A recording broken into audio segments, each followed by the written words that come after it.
మళ్ళా ప్రేమ ఉందా? ఉందా అండి? ఉందన్న వాళ్ళు చేతులు పోయి ఎత్తండి. ప్రేమ అండి, మధ్య మీద చేతులు ఎత్తట్లా. ప్రేమ ఉందా? మీ పిల్లల్ని ప్రేమించుకోరా? మీ భర్తలను ప్రేమించుకోరా? మీ భార్యను ప్రేమించుకోరా? జనాలను ప్రేమించరా? చెప్పండి, ఈ ప్రేమ ఉందా మనకి? ఉన్నవాళ్ళు ఇప్పుడు చేతులు పోయి ఎత్తండి. ఇప్పుడు లేచినాయి. ప్రేమ అంటే ఆ ప్రేమ అనుకున్నారు, ఆ ప్రేమ కాదు ఇక్కడ.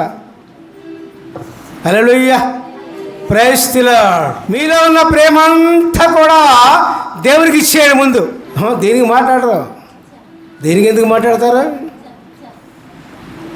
ఇచ్చిన చేతులు పైకెత్తండి అందరూ. నేనంటే పైకెత్తున్నారు, మీకు ఉండాలి అది మనసులో. దేవునికి స్తోత్రం. దేవుడు ప్రేమించడం నేర్చుకోవాలి. అన్నిటికంటే అందరికంటే దేవుడు ప్రేమించడం నేర్చుకోవాలి ప్రియులారా.